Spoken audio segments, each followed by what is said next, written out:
Selamat pagi, Shalom. Saya kembali lagi bersama Sailan. Hari ini Minggu, tanggal 10 Mei 2020. Hari ini saya akan berbicara tentang penderitaan sebagai harta yang tidak ternilai yang disediakan Tuhan bagi kita. Kemarin saya berbicara tentang dosa. Dosa itu seperti kotak Pandora. Begitu kita buka, maka segala harta karun akan lenyap. Dan hari ini kita berbicara tentang penderitaan. Banyak sekali orang-orang yang tidak mau menderita, tetapi Yohanes dari Salib mengatakan, berikanlah kepadaku salib ya Tuhan, semakin besar salib yang kau berikan padaku, semakin aku mencintai kamu. Gila memang, tetapi itulah kenyataannya, bahwa penderitaan itu suatu harta yang sangat-sangat tidak ternilai yang Tuhan sediakan bagi kita. Bagaimana mungkin penderitaan itu menjadi suatu harta bagi kita? Bahwa di dalam penderitaan Tuhan memperkaya jiwa orang-orang yang dikasihinya dengan rahmat yang terbesar. Jadi begini, penderitaan itu harus kita terima. Jadi kita pasrah dengan kehendak ilahi. Jadi kenapa? Karena Tuhan memperlakukan kita seperti Allah memperlakukan putranya sendiri, Yesus Kristus. Lihatlah di dalam kehidupan Yesus. Itulah jalan yang harus kita tempuh. Bahwa tidak ada kekayaan di situ. Dia tidak dilahirkan dari seorang raja, tetapi dia lahir di kandang Bethlehem. Sejak dari lahirnya sampai kematiannya hanya ada penderitaan. Tetapi kita akan melihat begitu banyak keuntungan yang kita peroleh dalam penderitaan. Apa saja keuntungannya? Yang pertama, mereka yang hidup dalam kemakmuran tidak tahu apa-apa tentang jiwanya. Mereka baru terbuka ketika dia menderita. Kita lihat di Lukas ayat 5 bab 15 tentang anak yang hilang. Ketika dia hidup di dalam kemewahan, dia tidak mengerti apa-apa tentang jiwanya. Sehingga dia mengatakan kepada bapaknya, "Bapa, berikan bagianku, warisanku." Lalu dia menerima warisannya itu, kemudian dia pergi dan dia berfoya-foya. Justru pada saat semuanya itu hilang dan habis, lalu dia hidup menderita, dia harus bekerja di kandang babi, dia minta makanan yang dari ampas babi, tetapi tidak ada satupun orang yang mau memberi kepada dia. Baru jiwanya terbuka. Di rumah bapakku ada begitu banyak pelayan, aku bisa makan dengan mewah, tetapi aku di sini untuk makan ampas babi pun aku tidak bisa. Maka aku akan pulang ke rumah bapakku dan berkata, "Bapak, aku berdosa kepada Bapa dan kepada surga. Jadikan aku pelayan saja, jangan jadikan aku anak." Tetapi apa yang dilakukan oleh bapaknya, bahwa begitu melihat anak itu datang, maka bapak itu melupakan semuanya. Tidak pernah sekalipun disebut dosa dia. Maka anak itu diberi jubah raja, diberi cincin, dan dipestakan. Jadi disinilah begitu kita menderita, kita langsung mata hati kita itu terbuka, jiwa kita itu terbuka. Pada saat kita dipuji dengan segala kekayaan, jiwa kita menjadi buta, mata hati kita buta. Oke, yang kedua, kesusahan mengambil dari dalam hati kita semua kelekatan pada hal-hal duniawi. Jadi begini, seorang ibu yang menyusui, dia lalu mau menyapih anaknya, dia mengolesi empedu, sesuatu yang pahit, sehingga anak itu tidak lagi mau menyusui. Demikian juga, untuk bisa jiwa bersatu kepada Tuhan, maka kita harus melepaskan semua kelikatan kita pada hal-hal duniawi. Maka Tuhan memberikan sesuatu yang rasa pahit pada kecintaan kita pada hal-hal duniawi. Jadi misalkan kita melakukan suatu dosa, dan dari dosa itu timbul suatu rasa pahit sekali dalam hidup kita. Nah, akhirnya kita menyadari bahwa itulah akibat dari dosa, sehingga dia tidak mau lagi melakukan seperti itu. Saya banyak sekali mendatangi orang-orang menerima komuni pada saat saya jadi prodiakon, komuni lansia misalkan, atau komuni orang sakit, dan banyak orang-orang yang seluruh hidupnya untuk mencari harta, dan akhir dari hidupnya dia jalani dengan stroke selama bertahun-tahun, makan melalui infus, kemudian dia tidak bisa bergerak apa-apa, semua badannya sakit, semua badannya lumpuh, sampai makan pun dia tidak bisa, mandi harus dimandikan, buang air harus dibersihkan.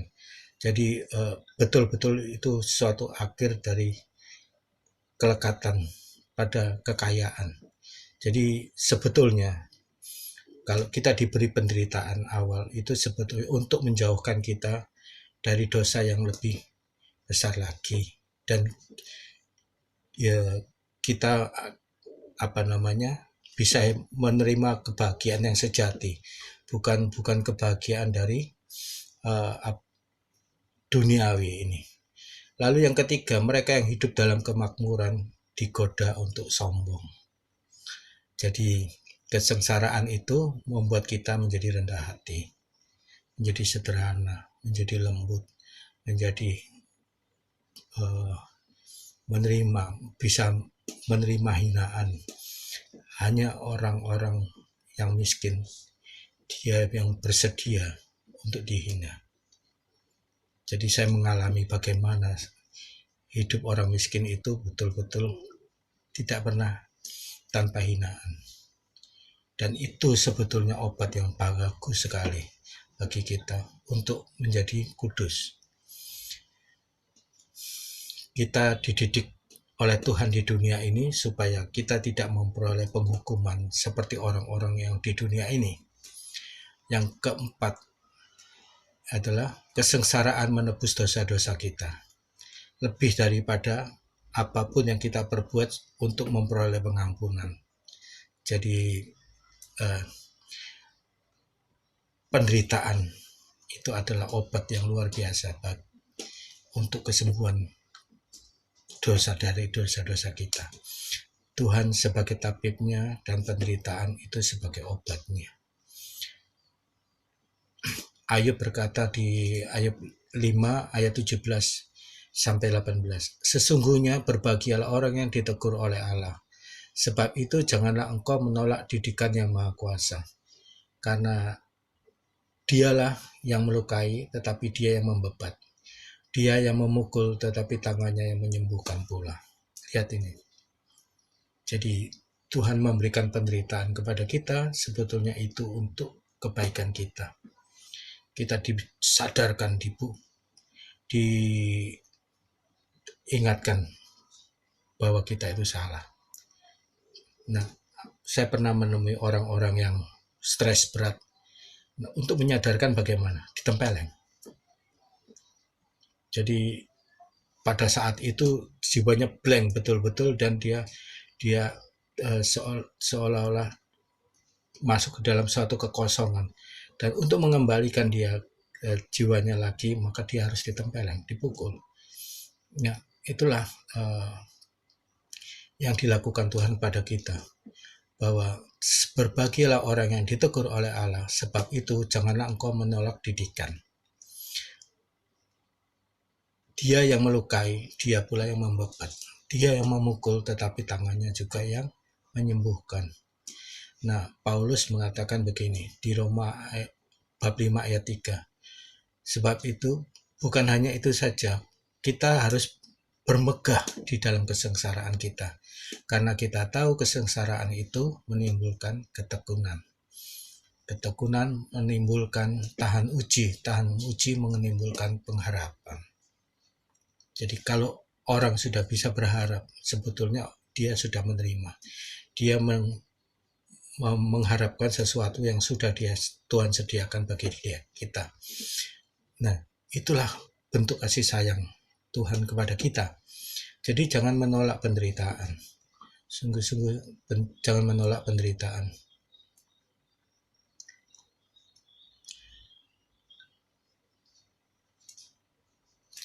Di Hosea bab 6 ayat 1 dikatakan begini, marilah kita berbalik kepada Tuhan, sebab dialah yang menerkam, dia yang akan menyembuhkan kita. Dia yang memukul, dia yang akan membalut kita. Penderitaan itu menyadarkan kita akan dosa-dosa kita dan kemudian menarik kembali kita kepada Tuhan, supaya kita selamat, kita tidak memperoleh sesuatu penderitaan yang lebih besar lagi.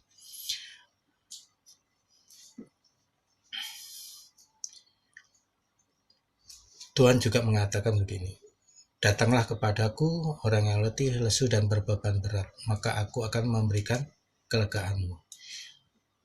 Dengan penderitaan itu orang datang kepada Tuhan, itu keuntungan juga. Kalau orang yang sangat kaya, biasanya dia menjadikan dirinya Tuhan, dia tidak butuh lagi Tuhan. Tapi dengan penderitaan dia ingat akan Tuhannya. Di Mazmur bab 95 ayat 1 dikatakan, marilah kita bersorak-sorai untuk Tuhan, bersorak-sorai bagi gunung batu keselamatan kita. Jadi bagaimana Tuhan menyelamatkan kita? Dengan memberi penderitaan. Kesengsaraan membuat kita memperoleh pahala yang lebih besar lagi, yaitu apa? Kerendahan hati, kesabaran, lalu mengundurkan diri pada hal-hal duniawi untuk bersatu dengan kehendak ilahi.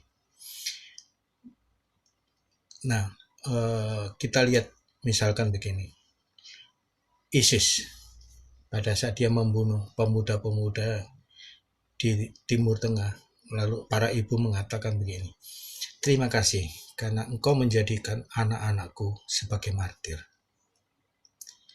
Jadi dia para ibu itu melihat anak-anaknya dibunuh, tetapi dia tidak mengutuk, tapi justru berterima kasih karena para martir itu memperoleh mahkota kekal bagi kehidupannya di surga. Jadi surga terbuka dan semua malaikat akan menjemput dia ketika dia menjadi martir. Lihatlah, penderitaan itu sesuatu harta yang tidak ternilai yang diberikan Tuhan bagi kita. Jadi jangan membenci penderitaan. Kalau engkau membenci penderitaanmu, maka kamulah yang membuat dirimu sendiri menderita. Karena kamu tidak pernah belajar dari penderitaanmu, dan sehingga kamu tidak bisa memperoleh apapun juga nilai yang harta yang diberikan Tuhan kepada kamu dari penderitaanmu itu. Karena harta itu tidak akan diberikan kepada kamu jika kamu tidak menjalani penderitaanmu dengan sukacita. Ketika kamu menjalani penderitaanmu dan kamu menyerahkan semuanya kepada Tuhan, maka kamu akan menyadari di hadapanmu semua harta berlimpah ada di hadapanmu, dan itu untuk kamu. Terima kasih.